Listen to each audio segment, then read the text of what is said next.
पुरी जिला निमापड़ारे प्रबाद पुरुष विजु पट्टनायक 110तम जयंती आज महासमारोह में पालित हो जाइछि। निमापड़ा बीजेडी संगठक सुब्रत छाटोई नेतृत्व में स्थानीय नुआ बसस्टाण्ड निकटू एक विशाल बाइक शोभायात्रा बाहरी बजार परिक्रमा करने सह दोल बेदी छक निकटरे थिबा मोहन दास प्रतिमूर्ति ब्लॉक छक निकटरे थिबा महात्मा गांधी पंडित गोपबंधु दास सह प्रबाद पुरुष विजु पट्टनायक पूर्णांग प्रतिमूर्ति रे पुष्पमाल्य अर्पण करा जाई परे टाउन हॉल परिसर रे पहुंचीथिला। हमें 110तम बिजु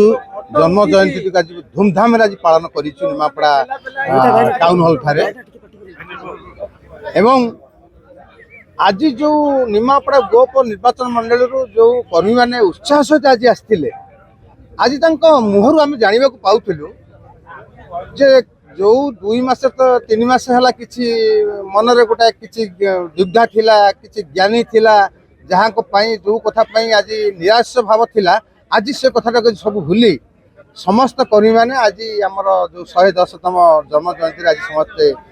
आग्रह सहित आम सहित जोग देइछन्ति। आज आम निश्चिंत भाव कहबू जे 110तम जन्म जयंती आम समस्ते बिजु बाबू जन्म जयंती आम शपथ नहींचु आगामी पंचायत निर्वाचन टाकू जमती जो 32टा पंचायत गोपर 14टी पंचायत 2टी पंचायत समिति केमती दखल करिवु। जय जगन्नाथ।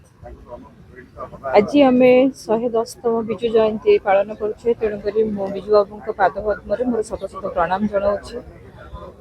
जिते कहले भी तांको विषय कम हम आज एते खरा रुद्रता पर भी आप देखिपे बिजु दल प्रत्येक कर्मी मन भर भल पाइबा तांकर ओडिशा को समृद्ध सशक्त करिवार जो चिंताधारा थिला सम्मान जणाई स्वतःपूत भाव में आसी ये योगदान करते श्रद्धांजलि अर्पण करते। तेणु मु निमापड़ा पुरी जिला तरफ भी समस्त को धन्यवाद जनइबी जे यही गोटे दिन को आम उत्सव मुखरित करिछु। समस्त मन भितर से ओडिशा को भल पाइबार जो प्रवृत्ति तांको भितर थिला तेणु प्रत्येक व्यक्ति प्रत्येक बिजु जनता दल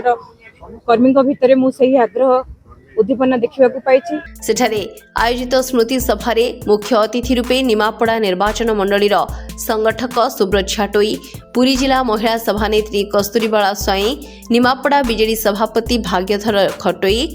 नगर सभापति धनुर्धर दास, 20 नंबर जोन 9 जिला परिषद सभ्य रविंद्र कुमार मल्लिक, 21 नंबर जिला परिषद सभ्या सस्मिता नायक, 18 नंबर जोन 9 जिला परिषद सभ्या कुंजलता सामल, निमापड़ा एनएसी अध्यक्षा सस्मिता साहू प्रमुख उपस्थित रही महान जननायक प्रबाद पुरुष बिजु बाबू जीवनी उपरे स्मृतिचारण करी तांको जीवनी उपरे अभिभाषण रखिथिले। आज जननायक प्रबाद पुरुष बिजु बाबू 110तम जन्म जयंती थिला जोथे निजे शामिल आज प्रबाद पुरुष बिजु पट्टनायक 110तम जन्म दिवस से अवसर में बिजु जनता दल निमापड़ा गोप निर्वाचन मंडलीर समस्त नेतृकर्मी माने प्रत्येक पंचायत प्रत्येक वार्ड रु आज आसिक बहु संख्यार सामिल होते आमर नुआ बस स्टाण्ड गोटे बाइक शोभायात्रा बाहर बिजु बाबू प्रतिमूर्ति पाखे पहुँची से माल्यार्पण कलापर आमर ये टाउन हॉल टारे गोटे साधारण सभा अनुष्ठान अनुष्ठित हो जाइए जो थे कि बहुत पुराना लोक जो मैंने बिजु बाबू समय काम करते अनुभूति आज व्याख्या कले